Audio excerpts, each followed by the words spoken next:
सन्माननीय के चंद्रशेखर राव साहेब यांचं आगमन इथं झालेलं आहे आणि आपल्या सर्वांच्या जोशपूर्ण अशा वातावरणामध्ये आपल्या सर्वांच्या उपस्थितीमध्ये सन्माननीय भगीरथ दादा भालके आज हजारोंच्या संख्येने सगळ्या समर्थकांच्या समवेत BRS अर्थातच त्यांच्या या पक्षामध्ये भारत राष्ट्र समितीमध्ये इथं प्रवेश करतायत अशा या झंझावाती आणि तुफानी नेतृत्वाचं आगमन आपल्यामध्ये होतंय तेव्हा जोरदार टाळ्यांच्या गजरामध्ये आपण स्वागत करूया तेलंगणाचे सन्माननीय लोकप्रिय मुख्यमंत्री या भारत देशामध्ये शेतकऱ्यांचा पहिला असा सरकार यावं यासाठी ज्यांची संकल्पना आहे असे सन्माननीय के चंद्रशेखर राव साहेब यांचं आगमन या मंचाच्या समोर झालेलं आहे आणि आजच्या या सोहळ्याची सुरुवात सबंध महाराष्ट्र राज्याचं आराध्य दैवत श्री विठुरायाच्या प्रतिमेचं पूजन करताना याचबरोबर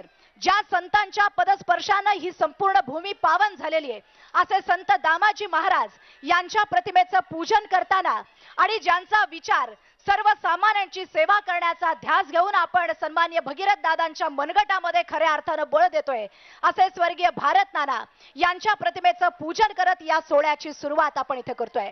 पथ का अंतिम लक्ष्य नहीं है सिंहासन चढ़ते जाना, पथ का अंतिम लक्ष्य नहीं है सिंहासन चढ़ते जाना, सब समाज को लिए साथ में आगे है बढ़ते जाना। इस पद्य पंक्ति अनुसार पूरे समाज को साथ लेके जाने वाले सर्वसामान्य अशा शेतकरी बांधवांचं सरकार आणण्यासाठी झटणारे नेतृत्व सन्माननीय मुख्यमंत्री के चंद्रशेखर राव साहेब यांच्या शुभ हस्ते प्रतिमेचं पूजन करत आजच्या या सोहळ्याची सुरुवात मंचाच्या समोर उपस्थित असलेल्या सर्वच मान्यवरांच्या शुभ हस्ते इथं होतोय। मित्रांनो मला सांगा आपल्याला न्याय मिळतोय याचा आनंद तुम्हाला झाला आहे की नाही? आनंद आहे की नाही? एकदा दोन्ही हात वर करा बरं, ज्यांना ज्यांना आनंद झालाय हात वर करा आणि याच आनंदानं याच उत्साहानं आपल्या या लाडक्या नेत्याचं आज पक्ष प्रवेश सोहळा भारत देशातलं पहिलं सरकार जे शेतकऱ्यांचं येणार आहे या पक्षामध्ये आपण इथं स्वागत करतोय तेव्हा आपल्या या लाडक्या नेतृत्वाचं स्वागत आणि त्यांच्या सोबतच तेलंगणाचे पहिले मुख्यमंत्री लोकप्रिय मुख्यमंत्री के चंद्रशेखर राव अतिशय साधं व्यक्तिमत्व जोरदार टाळ्यांच्या गजरामध्ये आपण स्वागत करूया। सन्माननीय मुख्यमंत्री चंद्रशेखर राव साहेब यांचं या सोहळ्यासाठी मी मनपूर्वक स्वागत करते आणि प्रत्येकाला अभिवादन करण्यासाठी ते मंचासमोर उपस्थित आहेत। अतिशय साधं व्यक्तिमत्व एक संघर्ष योद्धा भारतानं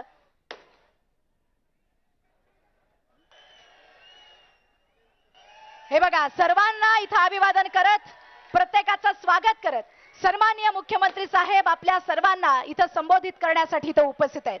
मी सर्वांचं पुन्हा एकदा इथं मनपूर्वक स्वागत करते आणि या कार्यक्रमाच्या निमित्तानं मंचावरती उपस्थित असलेल्या सर्वच मान्यवरांचं मी पुन्हा एकदा स्वागत करते। चला मित्रांनो आता आपल्याला शिस्तीचं प्रदर्शन दाखवायचंय त्यामुळे जागेवरती बसा आणि सहकार्य करा। इस भारत देश में पहली बार कोई किसानों की सरकार बनाने जा रहा है। ये देश कृषि प्रधान है पर यहाँ हजारों किसानों ने अभी तक अपनी खुदकुशी देके जान ले ली है।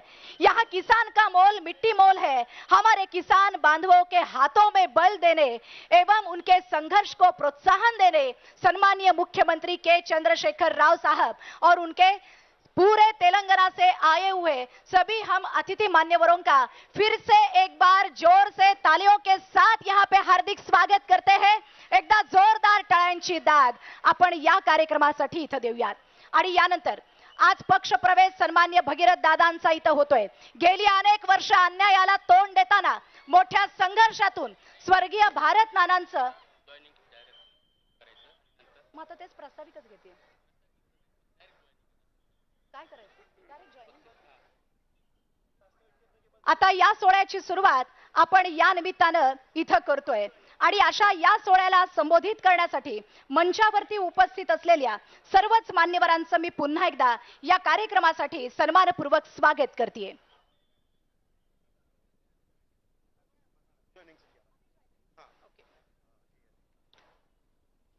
या कार्यक्रमाला इथं सुरुवात होतीये मान्यवरांचा सत्कार नाही या कार्यक्रमाला इथं सुरुवात होतीये। खरं तर अतिथी देवो भव आपली संस्कृती आणि संस्कार आहेत या संस्कृतीला अभिवादन करताना मंचावरती उपस्थित असलेल्या मान्यवरांचं स्वागत करणं आपलं कर्तव्य आहे.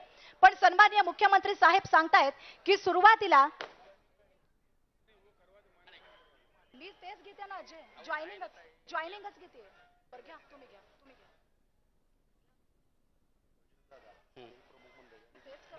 नाही ताई, जमत नाही.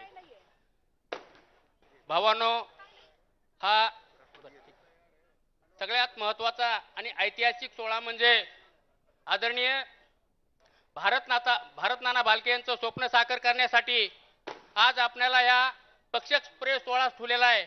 आणि या पक्षप्रवेश सोहळ्यामध्ये आपल्या तालुक्याचं नव्हे जिल्ह्याचं उगवतं नेतृत्व आदरणीय भारत नाना भालके यांचा भारत राष्ट्र समितीमध्ये भगीरथ दादा भालके यांचा भारत राष्ट्र समितीमध्ये पक्षप्रवेश सोहळा होणार आहे.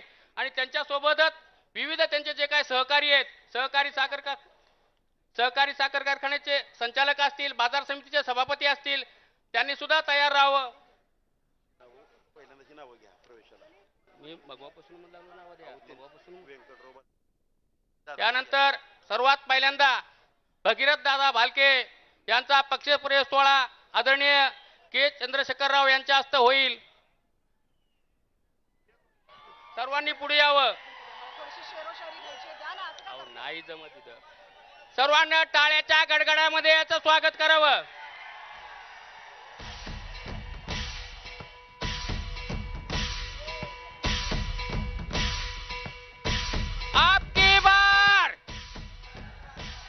आपकी बार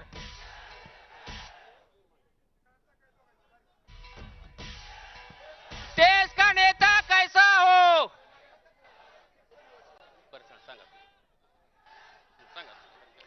या ठिकाणी या पंढरीचे भावी आमदार सन्माननीय भगीरथ दादा भालके यांचा भारत राष्ट्र समिती पक्षात पक्षप्रवेश होतोय. त्यांच्या हजारोंच्या संख्येने असलेल्या कार्यकर्त्यांचा त्यामध्ये पक्षप्रवेश होतोय, ज्यामध्ये जिल्हा परिषदेचे माजी सदस्य सन्माननीय व्यंकटराव नाना भालके, प्राध्यापक मारुती जाधव, सन्माननीय सुभाषरावजी बागल, सन्माननीय श्री नंदकुमार उपासे, सन्माननीय दीपक प्रक्षाळे, विक्रमजी बागल, श्री महादेव भाऊ चव्हाण, सन्माननीय विलास भोसले मेजर, सन्माननीय गोरडराव ताड, सन्माननीय कुंडलिकजी जाधव, याचबरोबर पंढरपूर मंगळवेढा मतदारसंघातील प्रमुख नेते मंडळी सन्माननीय सुधीरजी धोत्रे, सन्माननीय महादेवजी धोत्रे, सन्माननीय श्री बालाजी मलपे, श्री संभाजी गावकरे साहेब, सन्माननीय गणेशजी बागल, सन्माननीय संतोषजी नेहतराव, सन्माननीय शौकत भाई पटेल, सन्माननीय नितीनजी पाटील, सन्माननीय गुलाब थोरबोले, सन्माननीय बिभीषणजी जाधव, सन्माननीय प्रशांतजी शिंदे, सन्माननीय लखनजी चौगुले, सन्माननीय समाधान दादा फाटे, सन्माननीय श्री दत्ता मासाळ, सन्माननीय अरुण भाऊ कोंडरे, सन्माननीय नेते कोळी समाज सन्माननीय दत्ता भोसले आणि दत्तात्रय चौगुले, या सगळ्या नेते मंडळींचा आज BRS मध्ये सन्माननीय भगीरथ दादा भालके यांच्या सोबतच इथं पक्ष प्रवेश होतोय.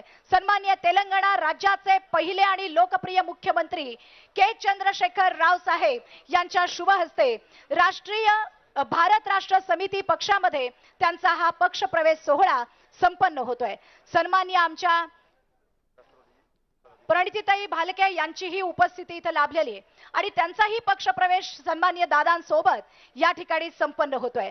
मंचावरती उपस्थित असलेल्या सगळ्याच आमच्या पदाधिकाऱ्यांचा हा पक्षप्रवेश सोहळा इथं संपन्न होतोय. स्वर्गीय भारत नानांचा विचार प्रत्यक्ष कृतीतून सर्वसामान्यांची सेवा बजावताना हे सगळेच सदस्य या ठिकाणी गेल्या अनेक वर्षापासून घेत आहेत आणि आजच्या या सोहळ्याप्रसंगी BRSचे सगळे सन्माननीय मान्यवर या सगळ्याच मान्यवरांचं स्वागत या प्रसंगी करतायत. मी या निमित्तानं उपस्थित असलेल्या सर्वांचं इथं मनपूर्वक स्वागत करते. याचबरोबर मी विनंती करते किरणराज घाडगे यांचाही पक्षप्रवेश सोहळा या निमित्तानं BRS मध्ये होतोय. आज हजारोंच्या संख्येनं हे सगळे भालके समर्थक आणि सन्माननीय चंद्रशेखरजी राव साहेब यांच्यावरती प्रेम करणारे सन्माननीय मान्यवर इथं प्रवेश करतात.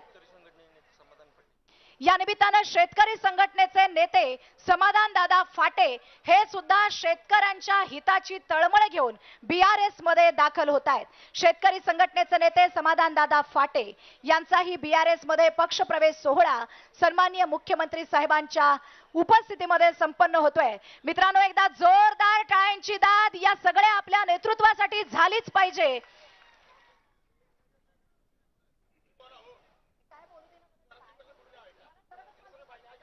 यानंतर आदरणीय शंकरांना धोंडगे यांना मी विनंती करतो, त्यांना आपलं मनोगत थोडक्यामध्ये व्यक्त करावं.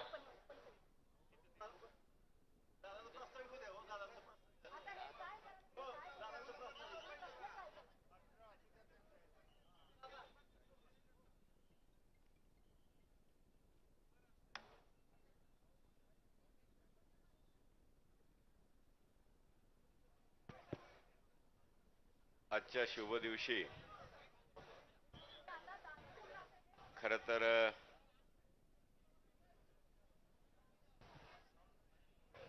ज्यांनी शेतकरी धर्माचा वसा घेतला आणि तमाम देशातल्या शेतकऱ्याला एक हाक घातली, गेली अनेक वर्ष या देशातला शेतकरी अडचणीत होता, अस्वस्थही होता आणि याच काळात तेलंगणाचे मुख्यमंत्री के. चंद्रशेखर रावांनी एक हाक दिली. ती हाक म्हणजे आता अबकी बार किसान सरकार. आणि ही हाक देऊन खरं आजच्या महाराष्ट्राच्या दृष्टीने आज फार महत्त्वाचा आणि पवित्र दिवस आहे, ज्याला तमाम महाराष्ट्रातली जनता बळीराजाचा देव मानते. त्या विठुरायाच्या चरणी या बळीराजासाठी साकडं घालायसाठी आलेले केसीआर साहेब, मंचावर उपस्थित असलेले आपल्या सगळ्यांचे लाडके, आपल्या सगळ्यांचेच नाही तर आम्हा सर्वांचे बी लाडके भगीरथ दादा,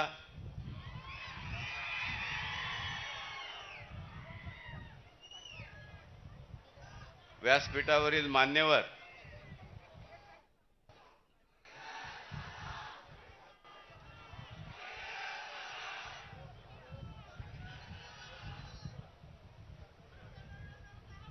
कौन बोलता है आसमां को सुराग नहीं होता, थोड़ा पत्थर तो उछालो यारो. आज केसीआर साहेब आपल्या नगरीत आणि पवित्र पंढरीच्या नगरीत आलेत.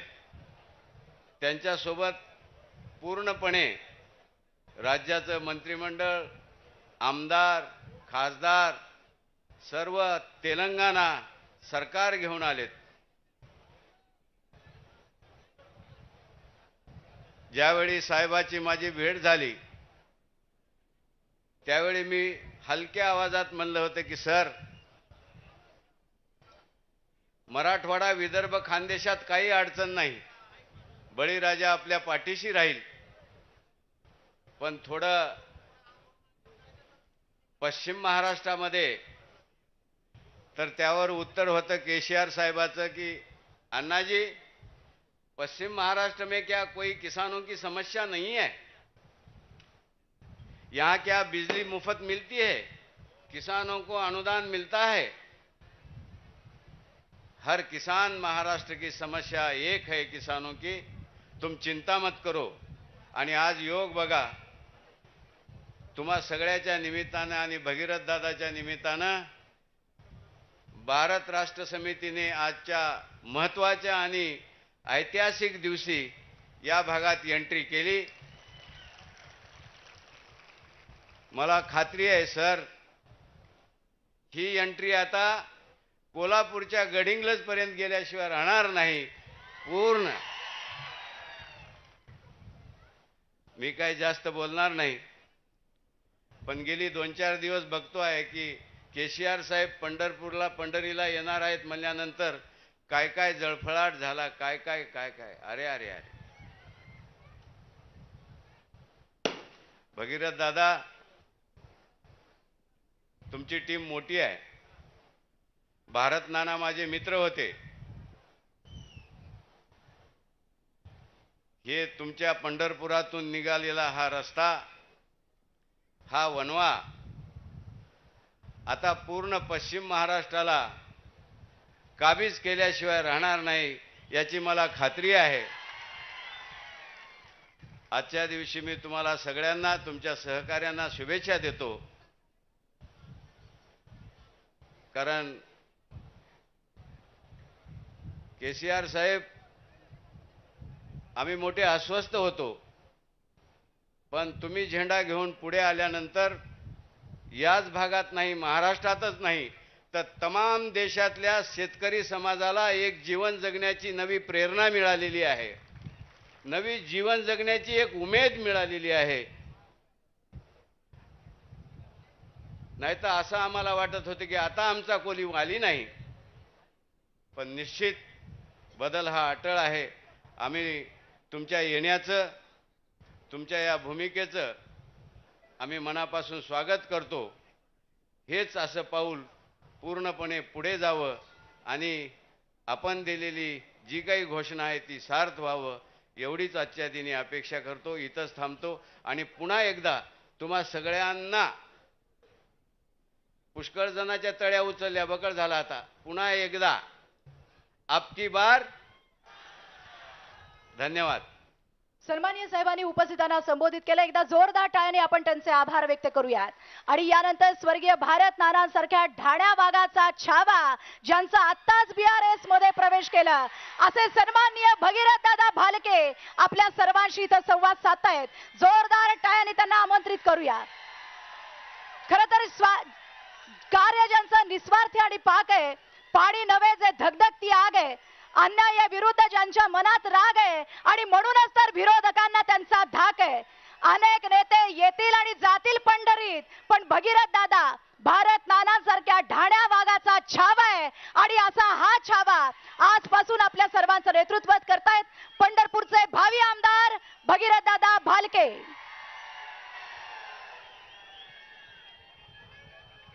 देशाची दक्षिण काशी म्हणून ओळखले जाणाऱ्या या पंढरपूरच्या नगरीमध्ये इतिहासात बंधूंनो, पहिल्यांदा,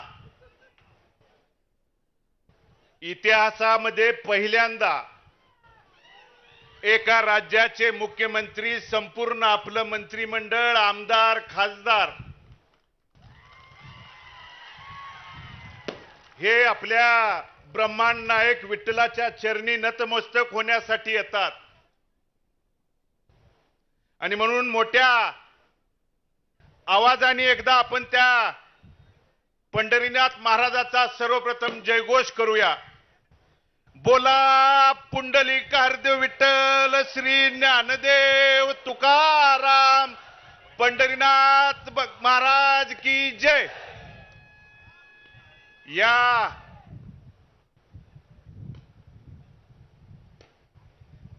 पक्षप्रवेश सोहळा आणि आपल्याला आशीर्वाद देण्यासाठी आलेले भारत राष्ट्र समितीचे प्रमुख, तेलंगणा राज्याचे लोकप्रिय मुख्यमंत्री आणि देशातल्या भविष्यातल्या शेतकऱ्यांचे तारणहार आदरणीय के. चंद्रशेखरजी राव,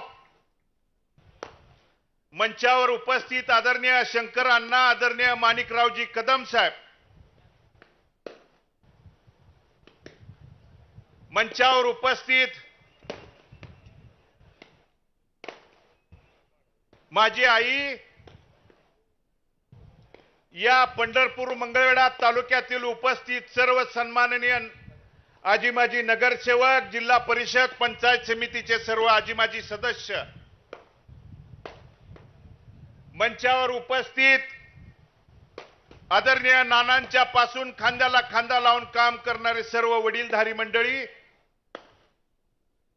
आदरणीय साहेबांच्या बरोबर आलेले तेलंगणाहून सर्व आदरणीय सन्माननीय मंत्रिमंडळ, सर्व खासदार, सर्व आमदार, या पंढरपूर आणि मंगळवेढा तालुक्यातून उपस्थित,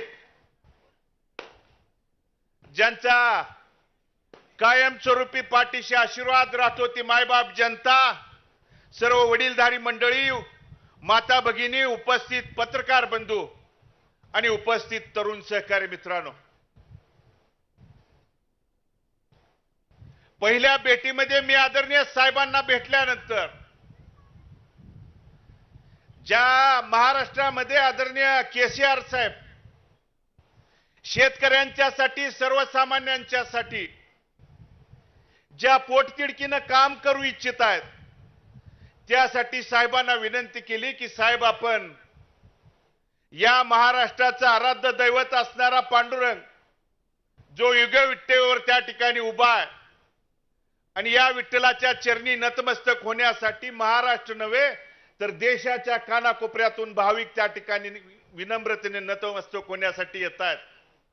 आणि साहेब, आपण देखील आमच्या पंढरपूर आणि मंगळवेढ्याच्या वतीनं विनंती आहे की साहेब, आपण देखील दर्शनाला या. साहेबांनी सांगितलं जरूर सोचेंगे.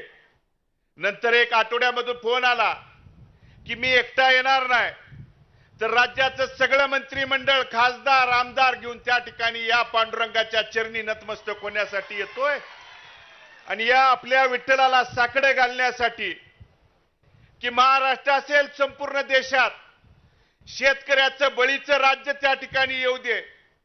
ज्या शेतकऱ्यासाठी ज्या काही आदरणीय साहेबांनी तेलंगणा राज्यामध्ये योजना बंधून त्या ठिकाणी सुरू केलेल्या आहेत, हा महाराष्ट्रातला शेतकरी गेल्या अनेक वर्षापासून त्या ठिकाणी या योजना आपल्या भागात व्हाव्यात या मायबाप सरकारकडे त्या ठिकाणी मागणं करतंय. परंतु किती योजना त्या ठिकाणी पूर्ण झाल्या हे आपल्या सर्वांना बंधूंनो त्या ठिकाणी माहित आहे. मी साहेबांना भेटल्यानंतर साहेबांनी सांगितलं, एक राज्याचे मुख्यमंत्री आदरणीय साहेब आपल्याला वेळ देऊन सांगतायत की माझ्या राज्यातल्या शेतकऱ्यांना 24 तास बंधूंनो त्या ठिकाणी तेलंगणा राज्यामध्ये लाईट फ्री आहे. उच्च त्या ठिकाणी क्वालिटीची लाईट, शेतीच्या कामासाठी त्या ठिकाणी लाईट फ्री आहे. पाणीपट्टीच्या बाबतीत शेतकऱ्यांना आधार आहे. त्याचबरोबर जे आपण हंगामाला लागवड करतो, कोणी ऊस लावेल किंवा कोणतेही पीक त्या ठिकाणी वर्षात घ्या, त्या लागवडीच्यासाठी 2 हंगामात करणार असाल तर 5-5 हजार रुपये आणि एका हंगामात करणार असाल तर कुठल्याही एकराची अट नाही. आपल्या एखाद्या शेतकऱ्याला जर 10 एकर त्या ठिकाणी लागवड करायची असेल तर त्याच्या खात्यावरती एक रकमी बंधूंनो जवळजवळ 1 लाख रुपयाची रक्कम सरकारच्याकडून शेतकऱ्यांना दिली जाते. अरे एखादा शेतकरी दुर्दैवी अपघाती मृत्युमुखी पडला, दुर्दैवाने कुठली घटना घडली तर त्या सगळ्या शेतकऱ्यांचं बंधूंनो विमा उतरवण्याचं काम मायबाप सरकार म्हणून आदरणीय केसीआर साहेबांच्याकडून तेलंगणामध्ये झालंय. आणि म्हणून तिथल्या एखाद्या शेतकऱ्याचा दुर्दैवी कुठली घटना घडल्यानंतर त्या शेतकऱ्याच्या नॉमिनीला त्या ठिकाणी 5 लाख रुपयाची रक्कम 10 दिवसाच्या आत बंधूंनो शेतकऱ्यांना दिली जाते. साध्यातल्या साधा नांगरापासून ट्रॅक्टर पर्यंत जे शेती अवजारं लागतात ती फक्त 10% रक्कम भरून शेतकऱ्याला आधार देण्याची भूमिका आदरणीय केसीआर साहेब त्या ठिकाणी तेलंगणा राज्यामध्ये करतायत. आणि म्हणून 2014ला निर्माण झालेलं हे राज्य, 2014ला ज्यावेळी राज्य निर्माण झालं त्यावेळी आत्महत्या असतील, शेतकऱ्यांना पिण्याचं त्या ठिकाणी पाणी असेल किंवा शेतीच्या पाण्याच्या बाबतीत त्या राज्यातल्या अनेक शेतकऱ्यांना वनवन भटकावं लागत होतं. परंतु प्रबळ इच्छाशक्ती असल्यानंतर माणूस त्या ठिकाणी झपाटून लोक सर्वसामान्यांच्यासाठी काम केल्यानंतर कशा पद्धतीनं काम उभा करू शकतो ते आदरणीय केसीआर साहेबांच्याकडे बघितल्यानंतर आपल्याला त्या ठिकाणी दिसून येत आहे. कारण बंधूंनो, सगळ्या बाबतीत आज आपण एकीकडे महाराष्ट्रातलं जे सरकार आहे, मी कुठल्या पक्षावरती कोणत्या नेत्यावरती या दरम्यान टीका करणार नाही. कुणाचेही सरकार येऊ द्या, इथला या ठिकाणी शेतकरी किंवा शेतकऱ्याची जात आपल्या मायबाप सरकारकडे बंधूंनो फक्त काय मागतीये, दिवसा 8 तास लाईट आम्हाला द्या म्हणून या सरकारकडे मागतीये. कारण रात्री अपरात्री लाईट आल्यानंतर दारं धरण्याचं काम असेल किंवा शेतीच्या कुठल्याही कामासाठी असेल किंवा रात्री अपरात्री मोटर जरी चालू करायला जात असताना अनेक शेतकऱ्यांना दुर्दैवी अपघाती त्या ठिकाणी सर्पदंश असेल किंवा अनेक समस्यांना त्या ठिकाणी सामोरं जातंय. आणि म्हणून हे या सरकारकडे 8 तास आपण लाईट मागतोय, तर त्या ठिकाणी हे सरकार देऊ शकत नाही. आणि मात्र दुसरीकडे जे 9 वर्षापूर्वी स्थापन झालेलं तेलंगणा सरकार या शेतकऱ्यांच्या बाबतीत सर्वसामान्यांच्या बाबतीत त्या ठिकाणी योजना आहे. बंधूंनो, शेतकऱ्याच्या मुलीच्या लग्नाचा त्या ठिकाणी सोहळा असेल तर त्या शेतकऱ्यांनी 7/12 उतारा आणि त्या ठिकाणी मुलीच्या लग्नाची जर पत्रिका सरकारकडे दिली, ज्या सरकारकडे मायबाप सरकार म्हणून आपण बघतो, तर सरकारकडून त्या शेतकऱ्याच्या खात्यावरती 1,01,116 रुपयाची रक्कम त्या मुलीच्या वडिलाला त्या ठिकाणी आधार म्हणून देण्याची भूमिका आदरणीय केशर साहेबांच्याकडून होती आहे. दलित समाजाच्या आपल्या बांधवांसाठी त्या ठिकाणी व्यवसाय असेल कोणतेही काम करण्यासाठी 10 लाख रुपयाची रक्कम शासनाच्या वतीनं त्या ठिकाणी दिली जाते आहे. यातली एक जरी योजना या आपल्या महाराष्ट्रातल्या सरकारकडून होत असेल तर आम्ही म्हणेल ते ऐकण्याची त्या ठिकाणी भूमिका आहे. आणि म्हणून आदरणीय केसीआर साहेब महाराष्ट्रात आगमन झाल्यानंतर बंधूंनो पहिल्यांदा सांगितलं, मोठ्या अंतकरणपूर्वक आदरणीय साहेबांनी सांगितलं कि महाराष्ट्र में धन की कमी नहीं है, महाराष्ट्र में मन की कमी है, इच्छा शक्तीची कमी आहे, लोकांच्या बाबत त्या ठिकाणी प्रेमाची आपुलकीची कमी आहे. आणि म्हणून या गोष्टी शेतकऱ्यांच्यासाठी जर दिल्या असत्या तर महाराष्ट्र बंधूंनो खूप पुढे त्या ठिकाणी गेला असता. परंतु करण्याची कुठलीही त्या ठिकाणी योजना नाही. या उलट या राज्यात आदरणीय केसीआर साहेब आल्यानंतर त्यांनी सांगितलं की महाराष्ट्रातल्या कोणत्याही पक्षांना असेल किंवा नेत्यांनी या ठिकाणी पुढे येऊन सांगावं की आम्ही या योजना या इथल्या शेतकऱ्यांच्यासाठी सर्वसामान्यांच्यासाठी देतोय, आम्ही परत महाराष्ट्रात पाऊल ठेवणार नाही. एवढ्या पद्धतीचा विश्वास इथल्या राजकारणी व्यक्तींना किंवा महाराष्ट्रातल्या सर्वसामान्य नागरिकांना बंधूंनो त्या ठिकाणी दिलेला आहे. आणि म्हणून या बाबतीत इथून पुढच्या काळात भविष्यात शेतकऱ्यांच्या जातीसाठी आपल्याला क्रांती करण्याची गरज आहे. आणि म्हणून इथून पुढच्या काळात अब की बार किसान सरकार म्हणून त्या ठिकाणी नारा दिल्याशिवाय आपल्या आयुष्याचं आपल्या भविष्याचं त्या ठिकाणी सोनं होणार नाही. आणि म्हणून या पंढरपूरमध्ये आगमन झाल्यानंतर, या ब्रह्मांनायकाच्या नगरीमध्ये आगमन झाल्यानंतर मोठ्या अंतःकरणपूर्वक आपल्या सर्वांच्या उपस्थितीत हा सोहळा संपन्न होतोय. बंधूंनो, आपल्या पंढरपूर आणि मंगळवेढा मतदारसंघात आदरणीय स्वर्गीय आमदार भारत नाना यांनी शेवटच्या श्वासापर्यंत जनता हाच माझा पक्ष म्हणून त्या ठिकाणी काम केलं. आणि म्हणून काम करत असताना या सगळ्या लोकांना विश्वासात घेत असताना बंधूंनो त्या ठिकाणी जनतेने सुद्धा इथल्या मायबाप जनतेने भरभरून आशीर्वाद, प्रेम, सहकार्य, पाठिंबा पाठीशी देण्याचं काम 9, 14, 19 आणि त्यानंतर झालेल्या पोटनिवडणुकीमध्ये आपण दाखवून दिलेला आहे. आणि म्हणून त्यांच्यानंतर सुद्धा जनभावनेचा आदर करून बंधूंनो या सगळ्यांना विश्वासात घेऊन त्या ठिकाणी उद्याच्या भविष्यासाठी आपल्याला BRS भारत राष्ट्र समितीच्या या पार्टीमध्ये आदरणीय केसीआर साहेबांच्या नेतृत्वाखाली भविष्यात आपल्याला जनक्रांती उभारावी लागेल. शेतकऱ्यांच्यासाठी, दीनदलितांच्यासाठी, बहुजन समाजासाठी आपल्याला भविष्यात रस्त्यावरती जरी यायची वेळ आली तरी त्या ठिकाणी उतरण्यासाठी, आपल्या शेतकऱ्याच्या जातीसाठी, बळीराजासाठी त्या ठिकाणी भविष्यात काम करण्याची बंधूंनो गरज आलेली आहे. आज हा पक्ष प्रवेश सोहळा होतोय. त्या ठिकाणी अनेक पक्षाच्या अनेक नेते मंडळीची टीका टिप्पणी आपण बघितली.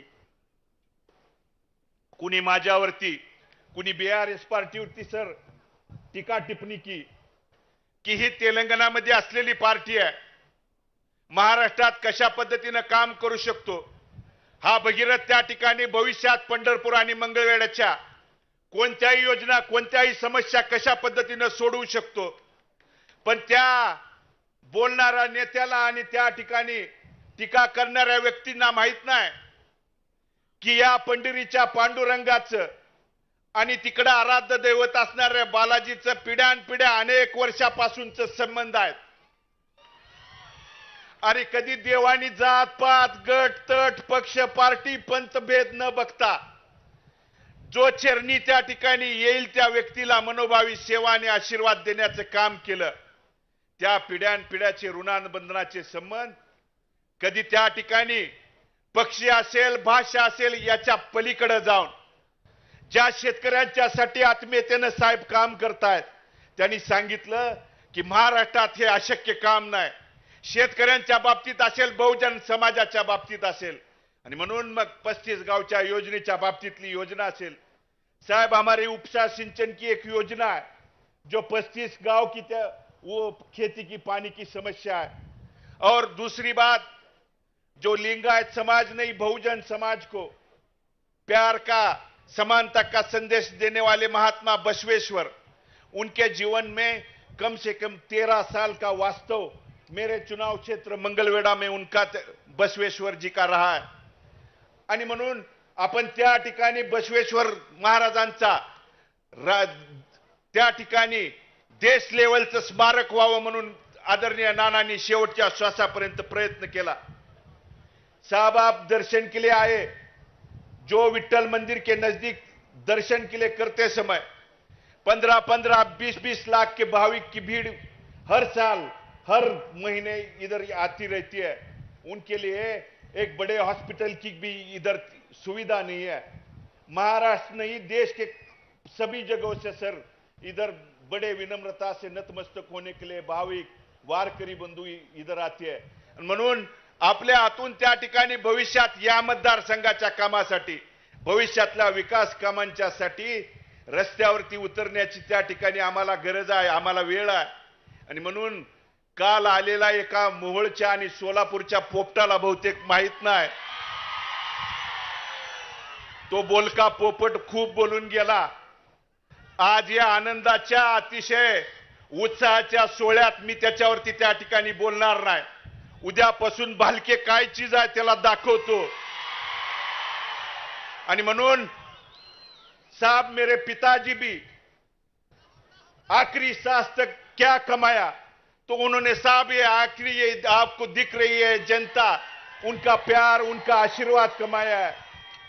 और उनके आशीर्वाद के तौर पे पिछली 2 साल से मैं इधर लड़ रहा हूं, क्योंकि पिताजी के गुजर जाने के बाद जिन पार्टियों के ऊपर, जिन नेताओं के ऊपर मैंने विश्वास रखा, जब पिताजी के गुजर जाने के बाद मेरे परिवार पे, मेरे चुनाव क्षेत्र में उन्होंने ज्यादा ध्यान देने की जरूरत थी, लेकिन उन्होंने मुकर के सभी जगह पे मुझे उस टाइम कोई भी उधर मदद नहीं करने के, जो ये इन लोगों ने, इन नेता के, क्योंकि उनके मन में मन ही नहीं है सर.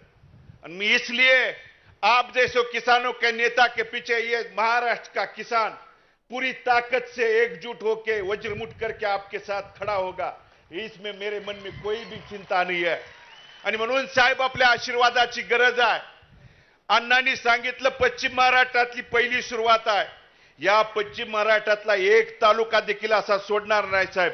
आपण दिल ती जबाबदारी त्या ठिकाणी त्या लोकांच्या पुढे जाऊन, या लोकांना विश्वासात घेऊन, कारण शेतकऱ्यांच्यासाठी काम करणाऱ्या माणसांच्या पाठीमागे बळीराजाचा नांगर त्या ठिकाणी दिसल्यानंतर एक सुद्धा शेतकरी बाजूला जाणार नाही, हा ठाम विश्वास मनामध्ये आहे. आणि म्हणून त्याच विश्वासानं आज तुमच्या सगळ्यांच्या उपस्थितीमध्ये, प्रातिनिधिक स्वरूपात त्या ठिकाणी तुमच्या उपस्थितीमध्ये मी त्या ठिकाणी तुमच्या आशीर्वादानं, परवानगीनं या भारत राष्ट्र समितीमध्ये पक्ष प्रवेश करतोय. आणि म्हणून या पक्षाचं सुद्धा नाव भारत, जे देशाचं प्रतीक आहे. आणि माझ्या मेरे पिताजी का नाम भी सर भारत है. और मुझे इस पार्टी से जुड़े हुए मेरे पिताजी के पास आ रहा हूं, ऐसा मुझे लग रहा है साहब. और म्हणून आपके छत्र छाया में भविष्य में काम करते समय आपका आशीर्वाद मेरे सर के ऊपर बने रहे, इतनी आपसे मैं दुआ करता हूं. आणि इथं उपस्थित असणाऱ्या मायबाप जनतेला, ज्या पद्धतीनं तुम्ही 2009, 14, 19 आणि वडिलांच्या जाण्यानंतर, नानांच्या जाण्यानंतर देखील मायेची सावली धरण्याचं काम केलं आणि 1,05,717 मताधिक्यानं आशीर्वाद दिला. 3600 मतांनी माझा पराभव झालाय. उदार अंतकरणाने पराभव स्वीकारला. परंतु भविष्यात लढण्यासाठी तुमच्या आशीर्वादाची, तुमच्या ताकदीची, तुमच्या त्या ठिकाणी सहकार्य, प्रेमाची त्या ठिकाणी गरज आहे. आणि म्हणून तुमच्या प्रेमाच्या खातीर जगाचा कोणताही वेगळा माणूस त्या ठिकाणी लढायला आला तर त्याच्याशी 2 हात करण्यासाठी हा भारत भालक्याचा पट्टा, हा भारत भालक्याचा बछडा त्या ठिकाणी रस्त्यावरती उतरेल.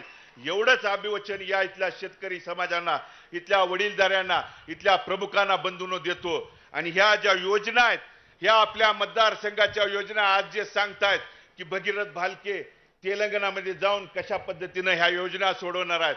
अरे काम करायचं झालं तर कुठल्या शाब्दिक पक्षी असेल किंवा कोणत्या राज्य त्या ठिकाणी आडवं येणार नाही. इच्छाशक्ती असेल तर अहमदाबाद पेक्षा त्या ठिकाणी हैदराबाद जवळ आहे आणि म्हणून हैदराबाद जवळ असल्यामुळं मनात आणलं तर कोणतीही गोष्ट होऊ शकते हे भविष्य काळात कामातून त्या ठिकाणी दाखवून देऊया.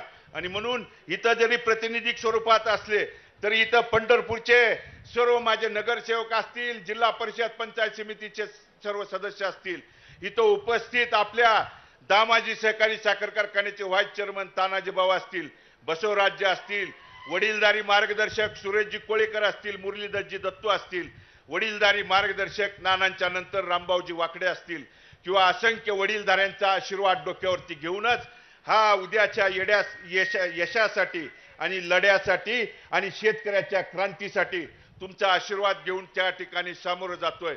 आपल्या सर्वांचा आशीर्वाद पाठीशी राहू द्या एवढंच अंतपूर्वक आपल्याला सर्वांना विनंती करतो. आणि थोडक्या आपल्या 3 दिवसातल्या नियोजनानं आपण बहुसंख्येनं या ठिकाणी जमलात त्याबद्दल अंतःकरणपूर्वक आपल्या सर्वांचं मी मनापासून हात जोडून त्या ठिकाणी आपले सर्वांचा आभार व्यक्त करतो. आणि तेलंगणाहून आलेल्या सर्व आदरणीय केसीआर साहेब, सर्व मंत्रिमंडळ, सर्व खासदार, सर्व आमदार यांचं मनापासून अंतःकरणापासून ब्रह्मांड नायक पांडुरंगाच्या त्या या नगरीमध्ये अंतःकरणपूर्वक आपल्या सर्वांचं स्वागत आणि आभार व्यक्त करून मी माझं मनोगत थांबवतो. जय हिंद, जय महाराष्ट्र, जय बिरास. अब की बार पंढरपूर मंगळवेढ्याचे भावी आमदार अशी भूमिका प्रत्येक जनमानसांच्या मनामध्ये निर्माण करणारे बीआरएसचे नूतन असे सन्माननीय सदस्य भगीरथदादा भालके यांनी या पक्षामध्ये प्रवेश करताना आपलं मनोगत इथे व्यक्त केलं. यानंतर आपली संस्कृती आहे की आलेल्या प्रत्येक मान्यवरांचं स्वागत करणं आपलं आद्य कर्तव्य आहे. खरं तर आज पंढरीमध्ये विठुरायाची ही वारकऱ्यांची नगरी समजल्या जाणाऱ्या विठुरायाचा उत्सव आहे. पण खऱ्या अर्थानं शेतकरी बांधवांचं सरकार आणणारा हा पक्ष आहे. त्यामुळे विठ्ठलापेक्षा आपल्या सगळ्या शेतकरी बांधवांसाठी के.आर. चंद्रशेखर राव साहेब काही कमी नाही आहेत. त्यामुळे सर्वसामान्य शेतकरी बांधवांचं सरकार आणणाऱ्या सन्माननीय चंद्रशेखर राव साहेब यांचा यथोचित सन्मान कार्यक्रमाच्या निमित्तानं उपस्थित असलेल्या सगळ्या शेतकरी बांधवांच्या वतीनं या कार्यक्रमाचे प्रमुख संयोजक भगीरथदादा भालके साहेब यांच्या वतीनं आपण सन्माननीय मानाचा हा वारकरी संप्रदायातला फेटा, वीणा, पांडुरंगाची पवित्र अशी तुळशी माला देऊन याचबरोबर विठुरायाची आणि रुक्मिणी देवीची अतिशय देखणी अशी मूर्ती देऊन या मान्यवरांचा यथोचित सन्मान सन्माननीय मुख्यमंत्री साहेबांच्या रूपानं तेलंगणातून आलेल्या प्रत्येक मान्यवरांचा यथोचित सन्मान आपण या ठिकाणी करतोय.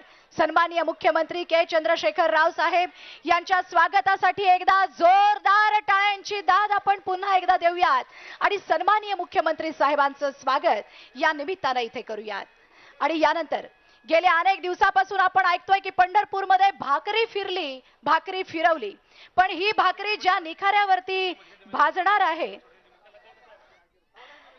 वैसे तो हर कोई कहता है इस पंढरपुर में भाकरी फिरवली यानी के रोटी घुमाई है, पर जिस पे आप रोटी सेकोगे वो आग है केसीआर. अभी केसीआर साहब ये तय करेंगे कि आपकी भाकरी जो है वो घूमेगी या जल के खाक होएगी. और यही आप सभी को बताने के लिए आए हैं तेलंगाना के सन्माननीय लोकप्रिय मुख्यमंत्री के.आर. चंद्रशेखर राव साहेब. अरे जो पहाड़ों से टकराए उसे तूफान कहते हैं, जो पहाड़ों से टकराए उसे तूफान कहते हैं, और जो तूफानों से टकराए उसे केसीआर कहते हैं. और जोरदार तालियों के साथ आप सभी को संबोधित करने के लिए सन्माननीय तेलंगाना के मुख्यमंत्री केसीआर साहब यहाँ पे मौजूद है. आप सभी को मैं फिर से गुजारिश करती हूँ एक बार जोरदार तालियों के साथ सन्माननीय लोकप्रिय मुख्यमंत्री, हमारी सरकार लाने वाले मुख्यमंत्री सन्माननीय केसीआर साहब का आप स्वागत करें.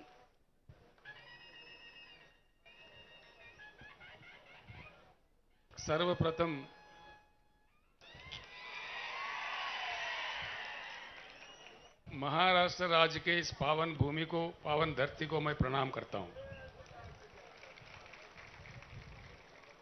हमारे सौभाग्य है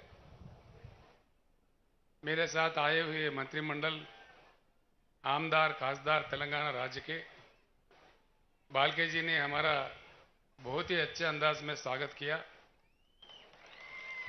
और बहुत ही ब्रह्मांड नायक विठोबा जी के चरण में माथा टेकने का हमें जो दर्शन दिलवाए, उस चीज के लिए मैं उनके आभारी हूं। मैं धन्यवाद भी उनको देता हूं। महाराष्ट्र राज्य के बीआरएस किसान विभाग के अध्यक्ष श्री मानिकराव कदम जी, हमारे सीनियर नेता श्री शंकरन्ना दोंडगे जी, आपके लोकप्रिय नेता, आपके दिल जीतने वाला नौजवान ताकतवर नेता भगीरथ बालके जी, आवाज कम आई है।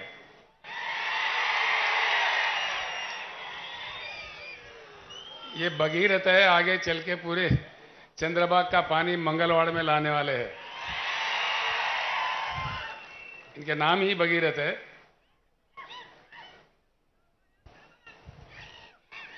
मंच पर उपस्थित नेतागण, सभा में उपस्थित भाइयों बहनों और माओं, मैं आप सभी को प्रणाम करता हूं। इन दिनों मैं एक प्रार्थना सबसे पहले आपसे करूंगा। मेरे जो भी शब्द है आपके सामने, आप सुन के यहीं मत भूल जाइए। अपने गांव जाके जरूर अपने मित्र और अपने फैमिली में चर्चा कीजिए, अपने गांव में चर्चा कीजिए, इतना मेरा प्रार्थना है। इन दिनों एक बात मुझे बहुत सताता है, मैं हर सभा में कह रहा हूं महाराष्ट्र में, कि आज हमारे देश के लक्ष्य क्या है, भारत का लक्ष्य क्या है। देश का कोई लक्ष्य है या बिना लक्ष्य के हम गुमराह हो गए, हम भटक रहे अंधेरे के रास्तों में। क्या हो रहा है इस देश में? एक बार प्रति भारतीय को इस बारे में सोचने की बहुत सख्त समय आ चुका है। ये वक्त है उस समय का।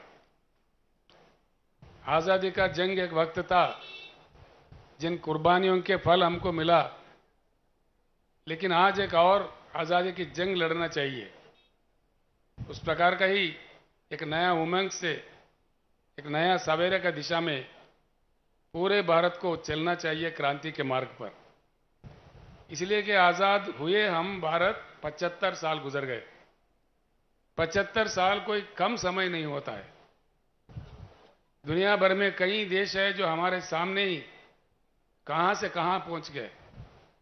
जैसा कि साउथ कोरिया है, जापान है, सिंगापुर है, मलेशिया है। हमारे से जियोग्राफिकली कनेक्टेड है, हिमालय के उस पार में चीन है। आज चीन का एक समय में चीन हमसे गरीब थे 1982 तक। उसके आज का चाइना कहां है और हम कहां हैं? इस बात को हर किसी को सोचना चाहिए। चुनाव आते रहते हैं, जाते रहते हैं, कोई ना कोई जीत ही जाता है। कितने पार्टियों को हमने सपोर्ट किया, और महाराष्ट्र जैसे राज्य में मुझे एक पार्टी बताइए जिनको अवसर नहीं मिला, अधिकार नहीं मिला। कांग्रेस तो पूरे 50 साल राज किया। उसके बाद में राष्ट्रवादी को भी आपने मौका दिया, शिवसेना को आपने मौका दिया, भाजपा को भी आपने मौका दिया। करना चाहते तो इनमें से कोई एक तो करते। उल्टा ये कह रहे हैं तेलंगाना के जैसे छोटे से राज्य में, कम समय में, नया नवेला राज्य में किसानों के भलाई के लिए सब कुछ किया जा सकता है। मैं मराठी बोल नहीं सकता, लेकिन समझ सकता हूं। बालके जी ने अपने बातों में सारे बता दिए तेलंगाना में क्या क्या स्कीम चलता है। ये स्कीम तेलंगाना में 5-6 साल से जब चल रहा है, महाराष्ट्र में क्यों नहीं? महाराष्ट्र तो बहुत बड़ा राज्य है, स्थिर राज्य है, धनवान राज्य है। यहां किस चीज की कमी है? उल्टा ये कहा जा रहा है कि तेलंगाना का जो भी मामला है वो भूल भुलैया है। अगर महाराष्ट्र वो कर दे तो महाराष्ट्र सरकार का दिवाला निकलेगा। हाँ, जरूर निकलेगा दिवाला, मैं भी मानता हूं इस बात का। दिवाला निकलेगा नेताओं का और दिवाली होगा किसानों का। बिल्कुल दिवाली होगा किसानों का, राज का दिवाला नहीं निकालेगा। हम कहां से ला रहे पैसे, सभी पूछने लगे हैं आज, उल्टा पलटा क्वेश्चन पूछने, लोगों को गुमराह करने। बालके जी बता रहे थे तेलंगाना की पार्टी है, बीआरएस तेलंगाना की पार्टी नहीं है, बीआरएस भारत बदलने का, भारत परिवर्तन का एक मिशन है, ये राष्ट्रीय पार्टी है। बड़े अजीब अजीब सवाल आते हैं, अजीब अजीब बातें करते हैं। हम जब पंडरी दर्शन के लिए जब वहां से निकले, कितने लोग क्या क्या कह रहे हैं, आपने अखबारों में देखा, टीवियों में भी सुना। हाँ, आ जाए जरूर, दर्शन करे, लेकिन राजनीति ना करे। हम आके दर्शन कर रहे। पंढरीपुर में मेरे पीछे कई पत्रकार पड़े थे, मैंने वहां मुंह नहीं खोला, कुछ कहा भी नहीं उनको, वो नाराज भी हो गए मुझसे। लेकिन मैंने वो पुण्यस्थली है, क्षेत्र है, तब वहां मैंने कुछ राजनीति नहीं कहा, लेकिन यहां जरूर कहूंगा। मेरा एक बात है, मुझे समझ में नहीं आता, अभी अभी हम शुरू हुए महाराष्ट्र में, इतना आक्रोश क्यों है इतने सारे पार्टियों में, इतनी घबराहट क्यों है, हड़बड़ी क्यों है, इतना आक्रोश इतने छोटी पार्टी के लिए। 4 महीने ही हो गए हम यहां शुरू होके, कोई पार्टी हमें नहीं छोड़ रहा है। भाजपा एक वक्तव्य है, कांग्रेस का एक वक्तव्य है, कांग्रेस ने हमको बीजेपी का बी टीम करार दिया, बीजेपी ने हमको कांग्रेस का ए टीम का करार दिया। ये पता नहीं ये टीम कहां से आते हैं। हम किसी का टीम नहीं है, हम टीम है तो किसानों का, पिछड़ों का, अल्पसंख्यक का और दलितों का टीम है। इस बात से कोई घबराए नहीं। हम अगर टीम है, जैसा बालके जी ने कहा, पक्का पहली बार हिंदुस्तान में कहीं कहीं लोग कहीं कहीं नारे दिए, सिर्फ बीआरएस ही इकलौता एक ही पार्टी है जिन्होंने दिल फाड़ के कह दिया कि अब की बार किसान सरकार। पहले कोई पार्टी ने इस बात नहीं कहा। क्यों नहीं कहा भाई?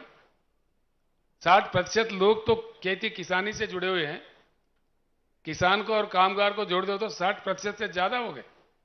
अब इन लोगों को डर लगा है भाई, सब साफ साफ मालूम हो रहा है किसान जुड़ रहे बीआरएस के साथ, तो इसलिए उल्टा सीधे बात करने लगते हैं, बड़ा अजीब अजीब कमेंट्स करते हैं। मैं आपको साफ बताना चाहता हूं, ये तेलंगाना या महाराष्ट्र तक के लिए सीमित पार्टी नहीं है। आज के भारत के जितने भी समाधान, जितने भी प्रश्न हैं, जितने भी समस्याएं हैं, उसका एक ही समाधान है कि भारत का परिवर्तन। परिवर्तित भारत ही हमारे सारे समस्याओं का समाधान है। हाँ, परिवर्तन चाहिए। इसलिए मैं 2-4 शब्द बताता हूं आपको। भारत में 41 करोड़ एकड़ कृषि योग्य भूमि है। हिंदुस्तान में जिस प्रकार से पानी की उपलब्धि है, हमारे पास बरसात होती है इंडिया में 1,40,000 टीएमसी की। आधा तो उसमें बाष्पीकरण होता है, लेकिन आधा पानी हमें प्राप्त होता है हमारे शुद्ध नदियों में बहते हुए। यानी कि भारत के हर एकड़ में अगर सरकार में दम हो, केंद्र या राज्य के सरकारों का नीति सही हो, तो हर एकड़ में हिंदुस्तान के भरपूर पानी दिया जा सकता है। अभी आते आते रास्ते में बालके जी मुझसे कह रहे थे, मंगलवाड़ के इलाके में 25-35 गांव में पानी आने हैं जो लाया जा सकता है, लेकिन नहीं कर रहे। यहाँ के सरकार में इच्छा शक्ति नहीं है। क्या बात है? पानी जरूरत से ज्यादा है। 41 करोड़ एकड़ जो कृषि योग्य भूमि है भारत में, हर एकड़ को दिया जा सकता है और पीने के लिए भरपूर पानी दिया जा सकता है।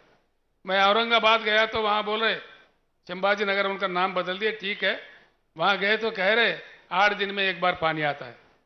शोलापुर में भी 4-5 दिन के बाद पानी आता है। अकोला वाले मेरे दोस्त थे प्रकाश पोहरे, वो कह रहे थे अकोला में 10 दिन में एक बार पानी आता है। आजकल मुंबई और पुणे में पानी की सप्लाई में कटौती आ रही है। क्या बात है? पानी नहीं है देश में? ये क्या हो रहा है? इसीलिए मैं कहता हूं, साफ कहता हूं, भारत के जल नीति, जो राष्ट्रीय जल नीति है, उसको पूरा का पूरा उठा के बंगाल के खाड़ी में फेंक देना चाहिए और नया पॉलिसी बनना चाहिए। यही भारत का परिवर्तन है। पक्का चाहिए ये बात। देश में हमारे पास नहीं है पानी तो अलग बात है, पानी की उपलब्ध है, पानी को रखते हुए हम उससे क्यों वंचित है और क्यों वंचित हो जाए। अब तक नेताओं ने गुमराह कर दिया, जिनको जो कहना कह दिया। ना पीने का पानी आता है, ना सिंचन के लिए पानी आता है। दूसरी चीज है बिजली। बिजली की क्या कमी है? बिजली बनाने के लिए 3-4 किस्म का बिजली होता है, लेकिन कई चीजों को लेके विवाद भी है। जैसे एटॉमिक पावर है, चेरनोबिल में रूस में जो विस्फोटन हुआ था उसको लेकर दुनिया भर में कुछ विवाद खड़ा हुआ है, उसको बाजू कर देते हैं। सोलार पावर है, दिन में आता है रात में नहीं आता है, दिन में भी वो भी आभर आ जाए तो तभी नहीं आता है। विंड पावर है, जो हवा से आने वाली पावर, हवा चली तो आई नहीं तो नहीं आई। हाइड्रो इलेक्ट्रिकल पावर है, वो सिर्फ बारिश में जब नदियां बहने लगते हैं, प्रोजेक्ट भर जाते हैं, तभी कुछ मात्रा में मिलता है। लेकिन एक ही पावर है जो थर्मल पावर है, जिसको लेकर कोई विवाद नहीं है, और थर्मल पावर चलता है हमारे देश में, पूरी दुनिया में।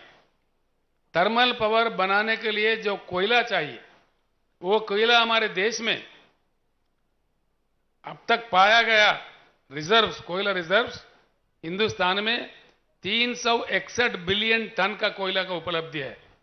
मैं यही बात आपसे विनम्र पूर्वक प्रार्थना करता हूं, मेरे बात को जरूर चर्चा में ले आए गांव में, कि जरूरत से ज्यादा पानी है। केसीआर ने कहा यह सच है कि झूठ है, चर्चा कीजिए, उसका निकालिए, पढ़े लिखे लोगों को पूछिए, इरिगेशन अधिकारियों से पूछिए। भारत में बिजली, आप चौंक पड़ोगे, आप चौंक जाओगे। जो आपके केंद्र सरकार, पीछे का केंद्र सरकार, राज्यों के सरकार जो गुमराह कर रहे हैं, जो निजीकरण कर रहे हैं, वो सरासर गलत है। इसलिए मेरा प्रपोजल है, भारत परिवर्तन का यह भी एक हिस्सा है, पूरे राष्ट्रीय ऊर्जा पॉलिसी को भी बदल देना चाहिए।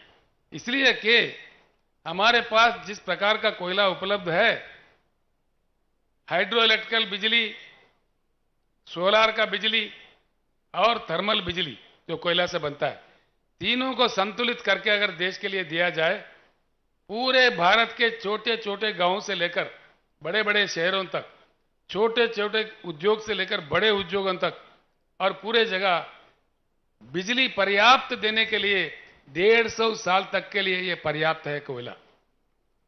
ये मेरे आंकड़े नहीं है, ये मेरी कल्पना नहीं है, ये केंद्र सरकार के आंकड़े हैं, कोयला मंत्रालय के आंकड़े हैं। इसलिए मैं बार बार कह रहा हूं, इस बात को आप अपने गांव में चर्चा कीजिए। क्यों हमको गुमराह किया जा रहा है? बिजली दे सकते हुए, बिजली बना सकते हुए क्यों निजीकरण कर दे रहे बिजली कंपनीज को? और हमारे देश में इतना भरपूर कोयला है जो 150 साल तक के लिए पर्याप्त है, उसके बावजूद क्यों कोयला ऑस्ट्रेलिया से मंगाया जा रहा है? क्यों कोयला आज कई अन्य देशों से मंगाया जा रहा है? इस बात को हमको समझना चाहिए, ये रूट मुद्दे हैं। इसलिए मैं आपसे प्रार्थना करता हूं, किसान भाइयों, हम जब तक एकत्रित ना हो, हमारा समस्या का कोई समाधान नहीं निकलेगा। बड़ा दुख होता है, इतने धनवान महाराष्ट्र राज्य में किसान का आत्महत्या रोज का 8 का 7 का 9 का 10 का आंकड़ा में जाता है। क्या यही हमारा किस्मत है किसानों का? एक ही समाधान सब साफ कर सकता है, एक ही हमारा, अगर हम प्रतिज्ञा ले सारे किसान चुनाव के समय इकट्ठे रहे, किसानों को पार्टी को खड़ा करे, तब जाके हमारा बिल्कुल समस्या सुलझ सकता है, इसमें मुझे कोई शक नहीं। तेलंगाना राज्य में वहां लोगों ने तेलंगाना राज्य भी प्राप्त किया, इकट्ठे होकर लड़के, उसके बाद में किसान सरकार बनाया। बालके जी ने सारा बता दिया वहां क्या क्या दिया जाता है। 24 घंटा हाई क्वालिटी वाला पावर फ्री में दिया जाता है। इस प्रकार का फ्री में दिया जा सकता है कि आप 50 हार्स पावर भी यूज करो किसान, कोई पूछने वाला नहीं है उनको। 10 नहीं 15 मोटर भी लगाओ, उसमें भी कोई पूछता नहीं है। किसान को जब फ्री बिजली देते हैं, फ्री दे देते हैं, दिल से दे देते हैं। चुनाव के लिए, वोटों के लिए नहीं देते, वोटों के समय में नहीं दिया हमने। ऐसे ही 10,000 रुपए हर एकड़ को उनके निवेश के लिए दे देते हैं, जो लागोड़ी आप कहते हो। उस प्रकार का किसान का किसी भी प्रकार का मृत्यु हो, एक्सीडेंटल नहीं, किसी प्रकार का सहज मृत्यु भी हो जाता है, हमने बीमा कर दिया है। पूरा बीमा का प्रीमियम सरकार ही भरता है। 5 लाख रुपए उनका क्रियाक्रम से पहले उनके घर में पहुंच जाता है। किसान का पैदावारी जो है, धान उगाते हैं तेलंगाना में ज्यादा, हर एक दाना पूरा का पूरा सरकारी खरीदता है। वहां हमने 7,000 के ऊपर खरीद केंद्र खोले हैं। पूरे किसान अपने गांव में ही, वहीं कभी उनको ना मंडी जाना पड़ता है, ना सेठों के बीटों के पास में जाना पड़ता है, ना चिट्ठी लेके पैसों के लिए घूमना पड़ता है। मैं जानता हूं महाराष्ट्र में कैसा कैसा दिया जाता है। ये मैं जिस एरिया में खड़ा हूं, ये पूरा गन्ना का एरिया है। गन्ना के दाम के लिए हर साल क्यों किसानों को लड़ना पड़ता है? क्या कमी है? क्या दम नहीं है सरकार में इतना भी? एक साल में बुला के इसको सुलझ दे। हम लड़ाई है नहीं लड़े, ये बात नहीं है। शरद जोशी के जमाने से कितने लड़ाइयां लड़े। प्याज उगता है, उसका दाम नहीं मिलता। प्याज के दाम के लिए हमारे किसान भाई नासिक से मुंबई तक पदयात्रा करते हैं, हजारों की संख्या में। उनके पैर से खून भी निकलता है, तभी सरकार को कोई एहसास नहीं। गन्ने का दाम क्यों नहीं देते? कहीं भी नहीं देते। गन्ने के पैसे कैसे देते? 3 महीने में, 4 महीने में, 5 महीने में देते हैं, एक बार नहीं आता है। ये क्यों? इससे क्या हम नहीं निकल सकते? इस कष्ट से, इस मुश्किल से हम नहीं निकल सकते? बराबर निकल सकते हैं हम अगर एकजुट हो जाओ। किसान का सरकार आ जाए तो उनके सर पे बैठ के दिला देगा, सब कुछ मिल जाएगा। इसमें कोई चमत्कार नहीं है। इसलिए मेरा प्रार्थना है आप सब लोगों से, किसान जब तक एकत्रित ना हो कुछ नहीं बदलने वाला है। पार्टी बदलते रहेंगे। अब समझिए आप कर्नाटक में हाल में चुनाव हुआ, वहां भारतीय जनता पार्टी हार गया, कांग्रेस सरकार आ गया। क्या कुछ बदलने वाला है? वहां पे कुछ नहीं बदलेगा। वही पॉलिसी चलते रहेगा, वही पुराने ही कथाएं सुनने पड़ेंगे। इसीलिए मेरी प्रार्थना है, चुनाव में पार्टियां जीतना नहीं है। जब से हमारे भारत में चुनाव में जनता जीतने का रवैया शुरू होगा, तब से भारत बदलेगा। जनता को जीतना चाहिए, जनता को अपेक्षा जीतना चाहिए। चुनाव के दूसरे दिन से ही उनके तहत काम होना चाहिए। ये वेरी इंपॉर्टेंट चीज है, ये समझने की बात है। इसीलिए मैं हमेशा कहता हूं, किसान जिएगा तो कौन मरेगा, किसान मरेगा तो कौन जिएगा। किसान अगर जिंदा है, सबके ताली में काना आता है। किसान अगर खत्म है तो सबके तालियां सूख जाएंगे। कौन जी सकता है? इसीलिए मैं आपसे बार बार विनती करता हूं, किसान का एकत्रित, पूरे किसान भाई जितने यहां पधारे हैं, किसान भाई एकत्रित हो तो हमारे सारे समस्या का समाधान निकल सकता है। इसके अलावा भी कई लोक कल्याणकारी कार्यक्रम हमारे पास है, वो सब किए जा सकते हैं। तो गरीब शादी करता है, 1 लाख रुपए दे देते हैं हम लोग। विद्यार्थी बाहर जाना चाहते हैं, 20 लाख रुपए का स्कॉलरशिप देते हैं हम लोग, जो बाहर देशों में पढ़ने के लिए। ऐसे कई कल्याणकारी योजनाएं हैं। जो दिव्यांग लोग हैं, देश में कोई राज्य नहीं देता, सिर्फ तेलंगाना एक ही राज्य है 3000 के ऊपर देता था। तेलंगाना दशाब्दी उत्सव में मैंने अभी अनाउंस किया, उनको 4000 मिलेगा पर महीने। यहां पे पेंशन क्या मिलता है? मेरे ख्याल से कोई 600 रुपए मिलता है। तेलंगाना में हम 2000 रुपए पेंशन देते हैं।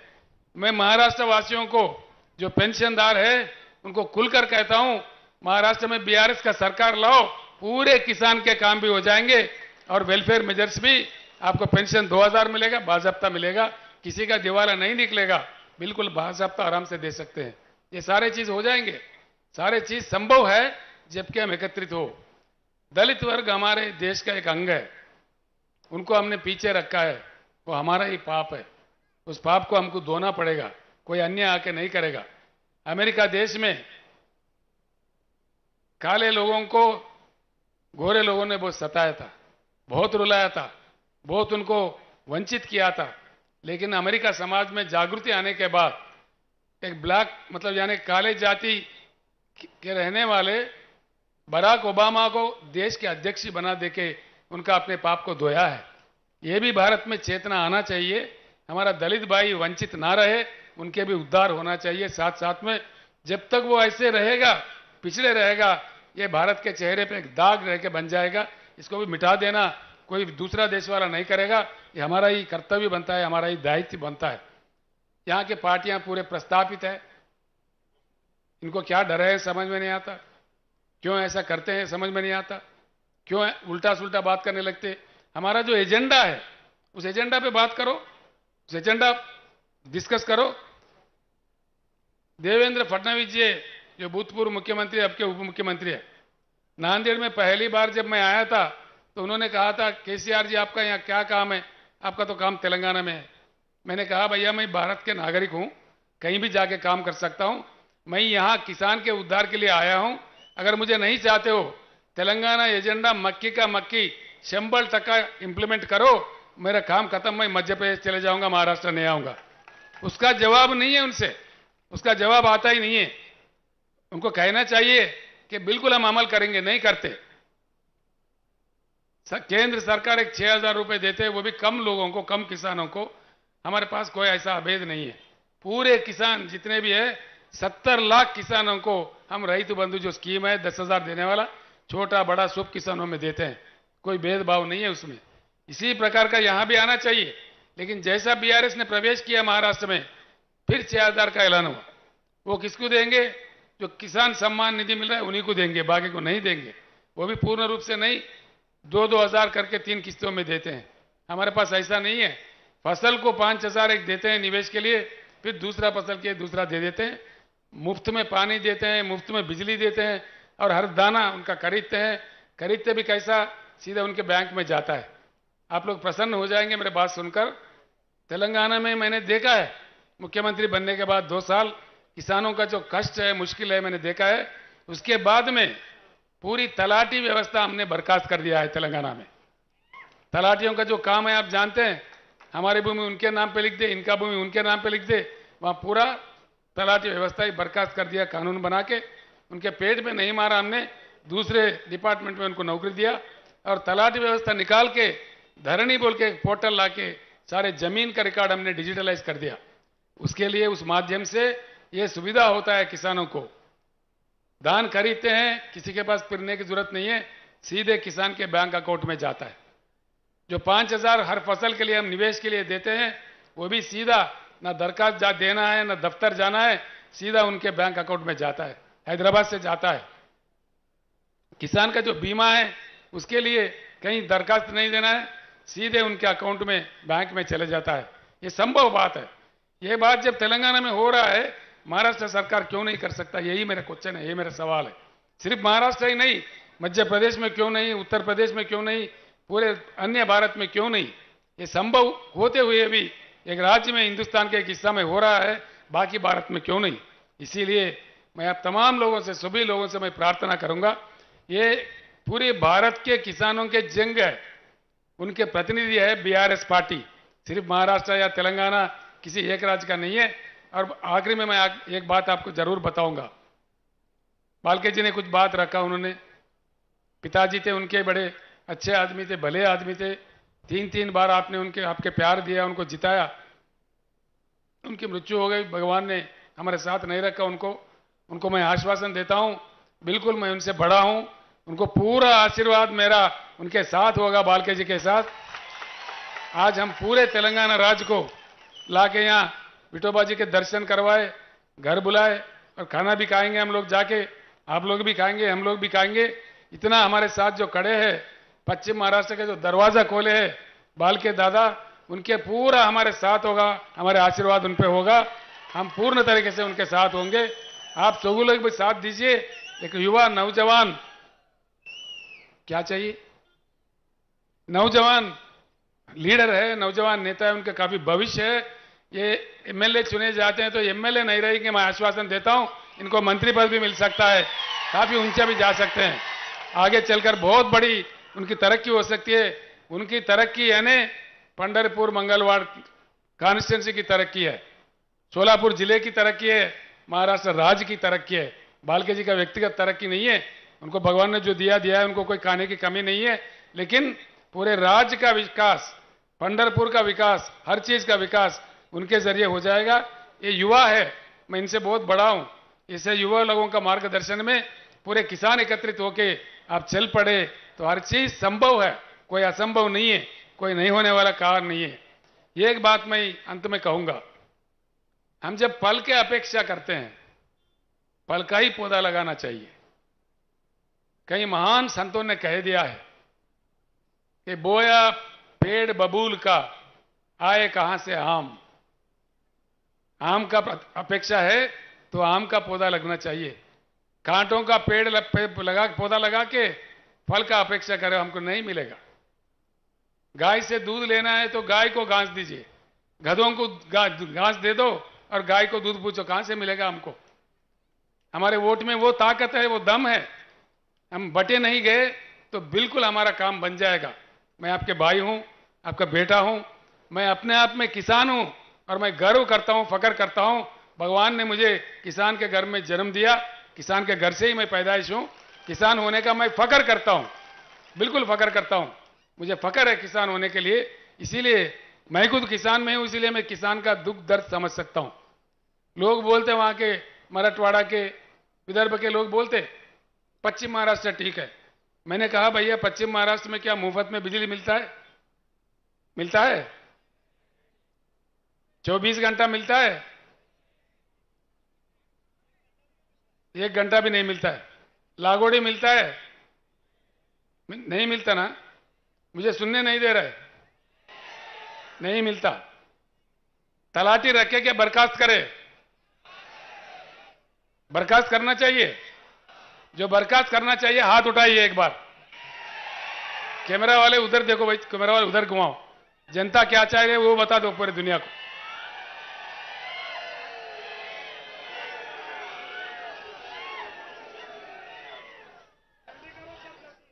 ऐसा है, केंद्र सरकार ने अनाउंस कर दिया डिजिटल इंडिया। डिजिटल इंडिया सही है, महाराष्ट्र के किसानों के लिए ये सुविधा क्यों नहीं लाया गया? कीजिए, बिल्कुल कीजिए, क्यों नहीं कर सकते? जब तेलंगाना कर सकता तो आप भी कीजिए। इन तलाटियों के लूट मार से बचा लीजिए किसानों को। ये करने वाले बात नहीं करते, उल्टा सुल्टा बोलने लगते हैं जो करने वाले। लेकिन जनता क्या चाहता है अभी आपने हाथ उठा के बता दिया तो भी समझ में आ गया। कई कई बातें हैं। मेक इन इंडिया बोले देश के प्रधानमंत्री साहब ने। मेक इन इंडिया है तो हर शहर में क्यों चाइना बाजार लगता है? भारत बाजार कहां भाग गया है? क्यों चाइना बाजार ही दिखता है हर शहर में? बच्चे उड़ाने के पतंगों के मांझा, दीपावली के दिए, दीपावली के पटाखे, होली के रंग, ये सारे चाइना से आते। क्या भारत में इतना भी सलाहियत नहीं है कि ये चीज यहां बन सके? आप सोचिए इन बातों को, आपके गांव जाने के बाद सोचिए कि भारत बदलना है, नहीं बदलना है। जरूर भारत का परिवर्तन ही आज के भारत के समस्याओं का समाधान है, कोई दूसरा नहीं समाधान है।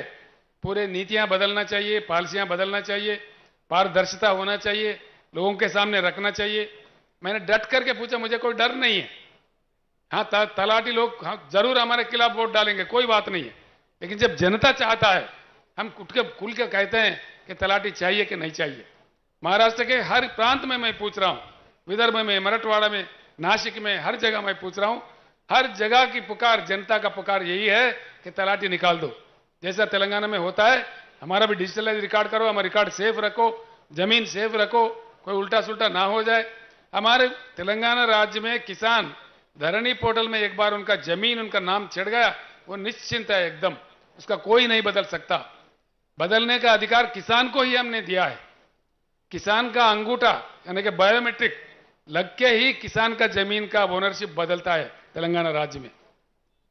उसका कोई तलाटी नहीं बदल सकता, कोई रेवेन्यू इंस्पेक्टर नहीं बदल सकता, तहसीलदार नहीं बदल सकता, डिविजनल ऑफिसर नहीं बदल सकता, कलेक्टर भी नहीं बदल सकता, रेवेन्यू सेक्रेटरी भी नहीं बदलता, रेवेन्यू मंत्री भी नहीं बदलता, चीफ सेक्रेटरी भी नहीं बदल सकता, चीफ मिनिस्टर भी नहीं बदल सकता। सिर्फ किसान की जो भूमि है, उन पे उनका जो अधिकार है, उनका जो पट्टा है, उसको बदलना है तो किसान की बायोमेट्रिक से ही बदलता है। ये भी आप अपने गांव में चर्चा कीजिए। जब तेलंगाना में ये सुविधा है उपलब्ध किसानों के लिए, महाराष्ट्र में क्यों नहीं? जो नेता लोग हमको हमारे ऊपर ये कर रहे हैं, टीका टिप्पणी कर रहे हैं, उनसे पूछिए भैया केसीआर ने कह के गया, आप क्यों नहीं कर रहे ये बात? हमारे लिए क्यों नहीं ला रहे? तेलंगाना का महाराष्ट्र का बॉर्डर है 1000 किलोमीटर। आप कहीं भी जाके पूछ सकते हैं, किसी भी गांव में। यहां से सिर्फ 400-500 किलोमीटर में तेलंगाना पड़ता है। बालके जी से मैं रिक्वेस्ट करता हूं, हर तहसील से एक बस या 2 बस, एक बस में महिला, एक बस में पुरुष आ जाए, बिल्कुल आकर वहां के पूरा 1-2 दिन घूमे। हम आपका सत्कार करेंगे, हम आपके वहां के मंदिर का दर्शन करवाएंगे। उस सौभाग्य में दे दीजिए, हम आपके बिल्कुल लोगों को लाइए 1 हफ्ता 10 दिन में, पूरे दिखा के हम बता देते हैं क्या क्या कैसा होता है, रजिस्ट्रेशन कैसा होता है। तेलंगाना में रजिस्ट्रेशन करने जाओ 10 मिनट में हो जाता है, फिर पट्टा के लिए समय नहीं है, उसके बाद 5 मिनट में पट्टा भी हो जाता है, वहीं के वहीं पासबुक दे देते हैं। आपके पास जो 7/12 है इतना सा कागज देते हैं, हमारे पास कागज नहीं देते। हर किसान के पास जैसा पासपोर्ट होता है ना, उससे भी सुंदर सा पासबुक है उनके पास, और उनका कभी वो बेचते हैं खरीदते हैं तो पूरा उसी समय वेबसाइट में दिख जाता है। किसी ने यहाँ खरीदा, उनका बेटा अमेरिका में है, वहां देख सकता है, अमेरिका में भी, दुनिया के किसी कोने में है, खाली वेबसाइट खोल दिया दिख जाएगा हमारे पिता ने 2 एकड़ खरीदा है। ऐसे सुविधा यहाँ भी किया जा सकता है।